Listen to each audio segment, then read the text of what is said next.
प्रकाश के परावर्तन के प्रकार, यानी कि यह दो प्रकार का होता है। अनियमित परावर्तन, जिसको हम विसरित या इरेगुलर रिफ्लेक्शन बोलते हैं। दूसरा होता है नियमित परावर्तन, जिसको रेगुलर रिफ्लेक्शन बोलते हैं। जब प्रकाश खुरदरे सतह पर आपतित होता है तो उसी माध्यम में सभी दिशाओं में परिवर्तित होता है। इसे अनियमित परावर्तन कहते हैं। जैसे किसी खुरदुरे सतह पर जब प्रकाश की किरणें पड़ती हैं तो उसी माध्यम में वापस चली जाती हैं और सभी दिशाओं में वापस चली जाती हैं। नियमित परावर्तन क्या होता है? जब प्रकाश चिकने समतल सतह पर आपतित होती हैं तो उसी माध्यम में विशिष्ट दिशा में परिवर्तित होता है। विशिष्ट दिशा कहने का मतलब किसी एक दिशा होगा, सभी दिशाओं में ये नहीं जाता। प्रकाश के परावर्तन के कुछ नियम भी हैं। जैसे आप चित्र के माध्यम से आप देख सकते हैं कि LM एक दर्पण है जिस पर AO आपतित किरण है और OB ये परावर्तित किरण है। ये बीच में जो एक लाइन, काल्पनिक लाइन ड्रॉ किया गया है, ये ON, जो ये बोलते हैं आपतन बिंदु पर डाला गया अभिलंब।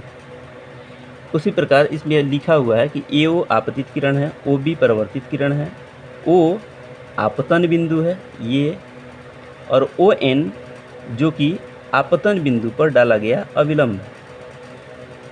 कोण I ये इसको बोलते हैं आपतित किरण, इसको बोलते हैं परावर्तित किरण, इसको बोलते हैं इंसिडेंट रे, इसको बोलते हैं रिफ्लेक्टेड रे।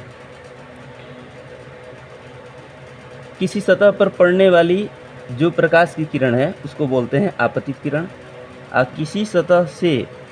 किसी सतह पर पड़कर प्रकाश की किरणें उसी माध्यम में लौट जाती हैं उसको बोलते हैं परावर्तित किरण। और जब किसी बिंदु पर आपतित किरण टकराती है तो उस बिंदु को हम बोलते हैं आपतन बिंदु। प्रकाश के परावर्तन के दो नियम हैं। दो नियम कौन कौन से हैं, चलिए इसके बारे में जानते हैं। कि एंगल I यानी कि ये इंसिडेंट रे, और एंगल R, ये दोनों आपस में बराबर होते हैं।